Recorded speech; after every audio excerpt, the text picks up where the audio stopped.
Apple fait tout pour maintenir cet écosystème fermé, en témoigne l'affaire Epic Games assez récente.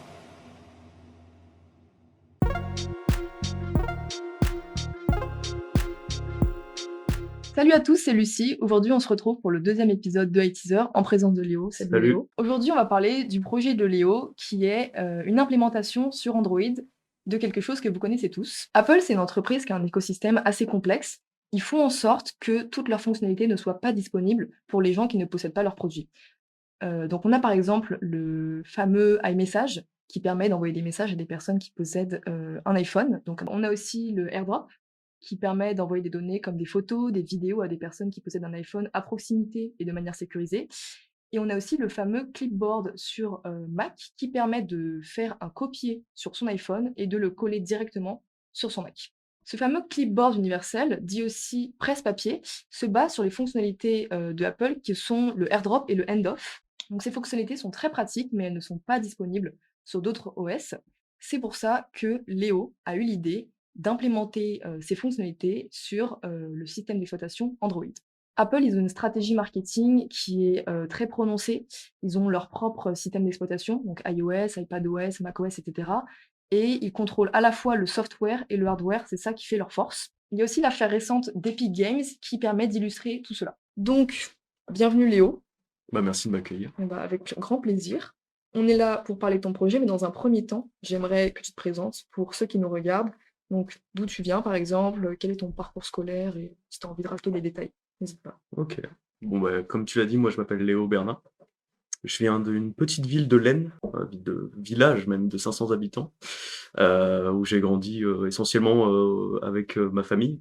Moi, l'informatique, c'est un truc qui m'intéresse depuis à peu près le début de mon collège. À l'époque, je jouais à Minecraft.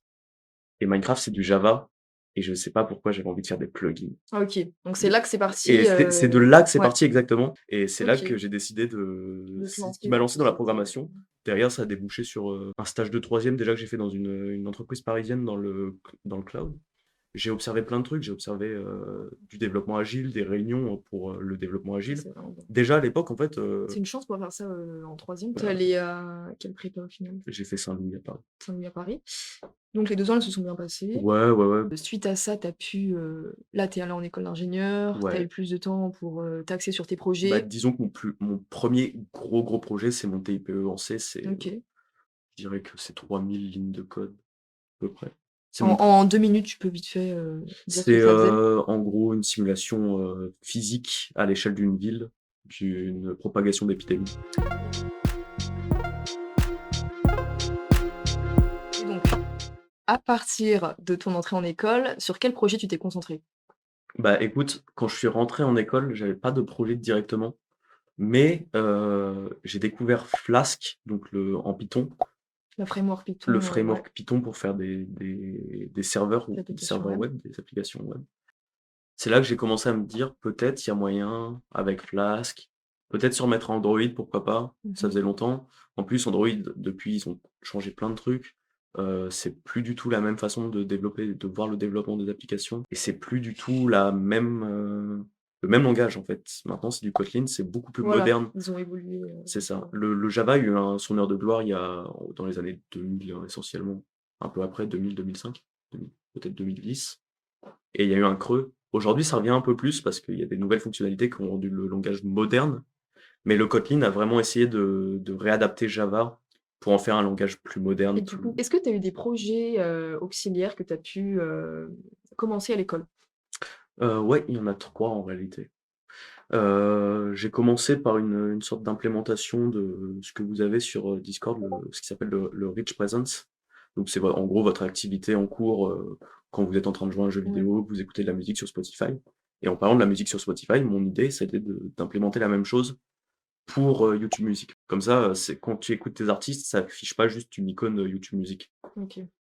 Ouais, comme ça, on voit ce que tu écoutes. C'est ça. Sympa. Et la deuxième, moi, je me suis rendu compte d'un problème sur YouTube, c'est que tu ne peux pas suivre une salle de discussion pré-live ou pendant le live, sans regarder le live ou regarder la vidéo. Tu fais des petits projets L'idée, dessus. c'était de séparer de récupérer juste la partie chat pour pouvoir l'afficher comme une application de messagerie classique, mais qui est actualisée tout le temps en direct. Et donc tu nous as dit que tu avais un 3e projet, c'est lequel du coup? C'est un projet un peu plus confidentiel, que je réalise pour la junior de l'école de Télécom Nancy. C'est Télécom Nancy Service et donc c'est une application, full stack avec, panel administrateur et application mobile Mmh. pour une entreprise, pour un client. Et donc ces 3 projets, que tu as pu réaliser, pendant ton temps à l'école, ils t'ont ensuite mené vers un autre projet, donc cette fois un peu plus de grande envergure, donc c'est ton clipboard universel comme tu l'appelles. Ouais. Est-ce que le projet, il apporte quelque chose de Ouais, nouveau? est-ce que ça sert à Est-ce quelque qu'il y a une chose ou est-ce que plus-value? c'est une. Exactement. Et ton projet, j'en ai jamais entendu parler, j'ai jamais entendu personne faire ça. Donc peut-être que j'ai loupé de l'information, mais en tout cas je le trouve ultra, original, ultra intéressant et du coup voilà, je voudrais savoir ta source d'inspiration en fait. Bah, ma source d'inspiration, c'est ma sœur qui a acheté un iPhone Ouais. et un iPad et c'est là que j'ai découvert la fonctionnalité, en fait. Ils ont pas réussi à se mettre d'accord pour qu'on ait un environnement plus ouvert où on peut communiquer, se connecter entre nos appareils. Alors effectivement, on peut le faire avec le Bluetooth, mais est-ce que honnêtement, vous avez déjà transféré des fichiers par le Bluetooth? Non, mais Non, d'ailleurs, il y a aussi le je Wi-Fi pense à ça, direct. l'identifiant Apple, il y a pas d'identifiant, pour les appareils Android, genre, Ouais, mais en fait, c'est parce que chez Apple, comme ils ont le contrôle du logiciel et du ouais, matériel, ils ont développé une puce exprès. C'est pour ça que tu as une intégration, une superbe intégration des complète. des AirPods, avec, tous tes appareils. C'est une fonctionnalité utile, mais est-ce que toi, au quotidien, tu Ben te en servirais de en fait, si ça oui, existait sur, Windows, oui, en fait, je l'ai fait parce que vraiment, c'est pas rare que j'ai besoin de transférer des fichiers et souvent je le fais avec Google Drive. Moi, je suis avec Mail. Ouais, bah, C'est voilà, super long et c'est un voilà. peu Et je le fais avec Google Drive et ça prend 3 plombes. pour, résumer, donc tu as implémenté donc ta propre, application avec diverses, technologies, Mmh. pour faire ton propre clipboard et donc là, pour l'instant, c'est une application web, si j'ai bien compris? Alors, tu as l'application mobile qui est Une application mobile sur Android c'est ça, et Android. l'application web sur, l'ordinateur. Ouais,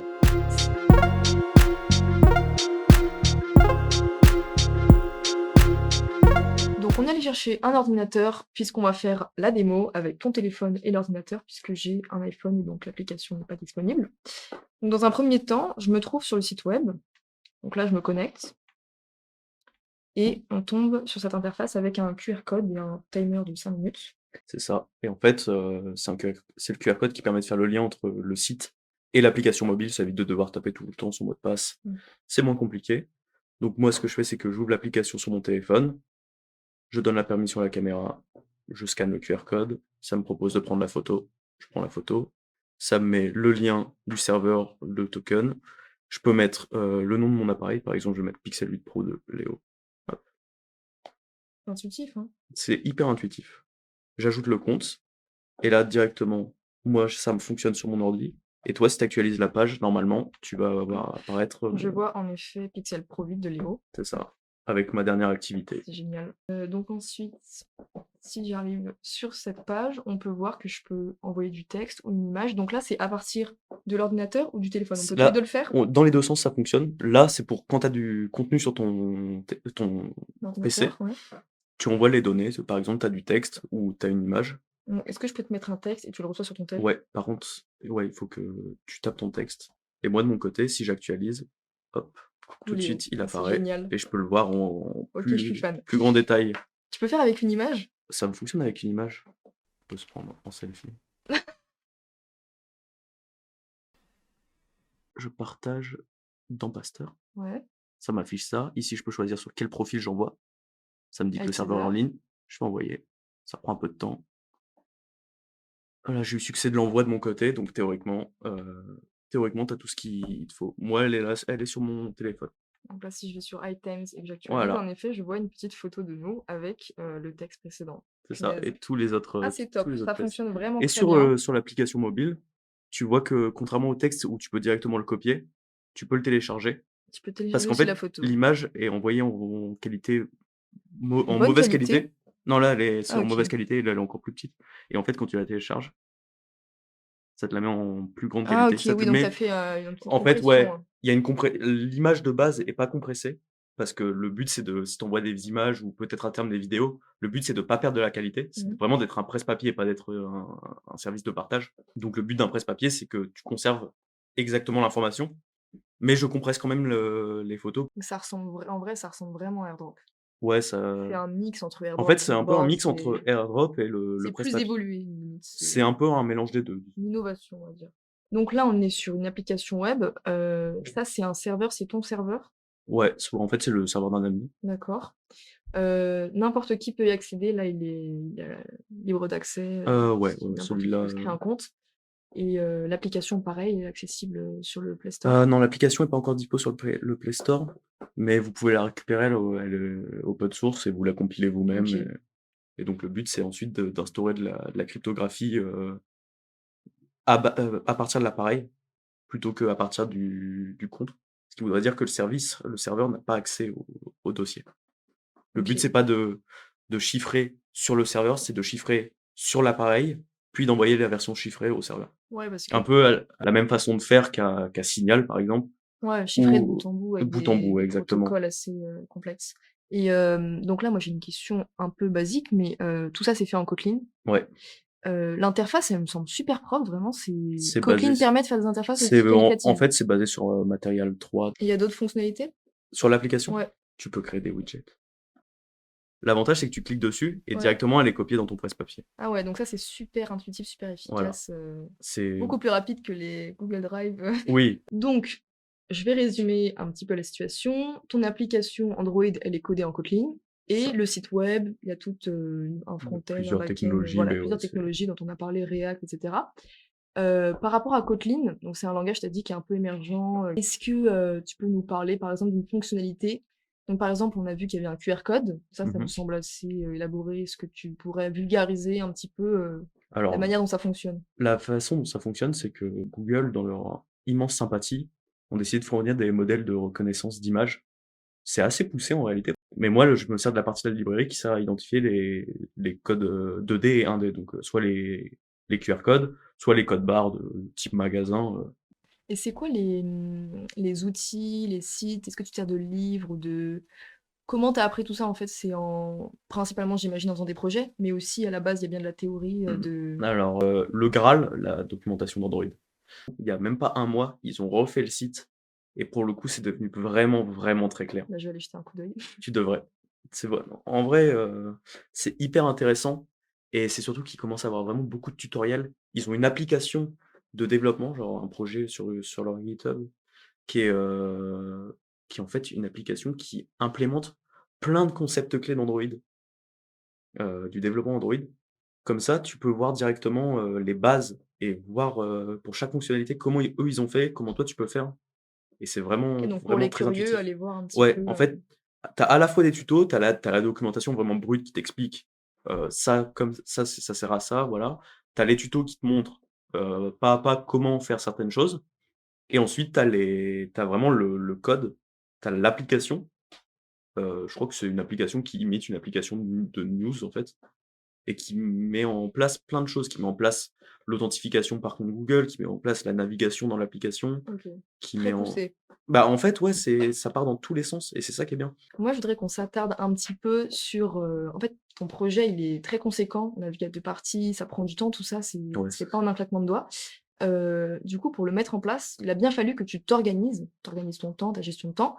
Du coup, c'est pour, on aimerait un petit peu creuser cette partie-là qui est ouais, souvent un peu, négligée, en fait, dans les projets informatiques, mais qui, au final, bah, c'est c'est peut-être la chose la vraiment plus importante parce que ça permet de bah, avec les connaissances et le temps, vraiment juste la ressource temps, c'est vraiment, l'organisation qui joue beaucoup. Je voulais aussi qu'on revienne sur un concept donc qui est assez fort en fait quand on fait un projet en informatique, que tu connais bien du coup, c'est le DevOps. Est-ce que Ouais. tu peux nous dire à peu près, avec tes mots, à quoi ça correspond? Parce que c'est une notion qui peut être un peu abstraite pour certaines personnes. Bah, même pour moi, en fait, c'est Ouais. c'est hyper abstrait. C'est assez récent comme pratique en Mmh. réalité. Et je pense pas que j'en ai une connaissance, très poussée non plus. Mais ce que j'essaie de faire, en fait, c'est qu'avec, GitLab, on peut, faire des automatisations de nos tests unitaires, de nos scripts de déploiement et tout ça. DevOps, en fait, c'est, ce qu'on doit utiliser en fin d'entreprise quand on est en train de programmer avec des équipes. J'imagine que Bah, c'est ce qui fait un peu le cœur oui, de la gestion de projet? mais le problème, c'est qu'on peut pas demander à des gens de tout le temps faire les merges manuellement. Ouais, Parce que c'est lourd à la déjà, fin. c'est lourd, mais c'est surtout source d'erreur. Ouais. C'est pas, mmh c'est pas rare d'entendre des histoires d'un dev qui parce il fait tout manuellement, bah, il a détruit la base de données de l'application, ou alors il a envoyé du code qui n'a même pas été testé parce qu'il pensait être dans une branche Mmh mh. ou dans une autre branche, et c'est dommage. Le projet semble bien abouti, mais Mais il y a encore justement du travail, là voilà, c'est ça c'est qui est ce que je intéressant. m'apprêtais à te poser ces questions. Est-ce que tu as des améliorations, en tête, des idées? Bon, évidemment, on peut toujours tout améliorer, Ouais. mais des choses qui sont faisables, rapidement ou que tu aimerais vraiment mettre en place, Il y en a plusieurs, ouais. Je pense déjà, j'ai pas dû en parler, mais ça serait, de faire une pagination infinie type réseau social. Parce qu'est-ce que que, c'est? en gros, là, la façon dont fonctionne l'application, c'est que tu as 10 éléments par page et ensuite tu dois manuellement aller à la Les page 2, supprimer? page 3, D'accord. page 4. Ah OK, oui. Non, tu as un système de pages, en fait. OK. Mais c'est pas très intuitif, mais c'est beaucoup plus facile à implémenter. Et là, ce que j'aimerais bien faire, c'est avoir une pagination infinie où Ouais, quand tu tu veux scrolles, comme ça tu charge scrolles, OK. automatiquement. Mmh. C'est plus l'usage est plus fluide, ça permet de précharger plus facilement Tout le ouais, tout tout ce le que tu contenu, en as fait, ouais. ouais. Ça fait très réseaux sociaux en effet. Et niveau, sécurité, est-ce que ton site il est assez sécure? Il y a pas de tu as Heu, pu un peu voir tout ce qui est j'ai lié commencé à à me pencher sur la question. Déjà, j'ai juste implémenté les certificats SSL parce que je voulais pas que l'appli soit en HTTP. ouais, ça fait Déjà un pour peu éviter. limite, limite. Ouais, ça fait un peu limite, surtout aujourd'hui, c'est facile d'avoir des certificats, avec, Let's Encrypt. C'est facile d'avoir des certificats gratuitement, alors qu'à l'époque, c'était vraiment compliqué. Et si, j'aimerais bien me pencher sur la cryptographie de bout en bout, en fait. J'aimerais Oui, bien que parce que je te coupe 2 secondes, mais tu nous as dit tout à l'heure que les données qu'il y a sur ton application, pour l'instant, rien n'est chiffré? rien n'est chiffré, donc Bien sûr. théoriquement, l'administrateur peut juste aller voir dans les fichiers. Ouais. Et donc, tu as des idées du coup, parce que tu nous parles de cybersécurité, mais, comment concrètement ça fonctionnerait? Qu'est-ce que tu vas mettre en place pour que ce Heu soit, plus sécurisé? En fait, ce serait sur l'appareil ou alors avec un système de clé maître, comme on a sur les gestionnaires de mots de passe. Ouais, OK. En fait, l'utilisateur Oui, connaît sa clé un maître, énorme mot de passe, en gros. c'est ça, un mot de passe maître que seul l'utilisateur connaît. Le serveur, lui, le connaît pas. Mmh. Par contre, quand l'utilisateur sur son application se sert de son mot de passe, il va pouvoir déchiffrer les données chiffrées que le serveur, héberge. Mais à aucun moment, le but, c'est d'envoyer ce mot de passe au serveur parce que si.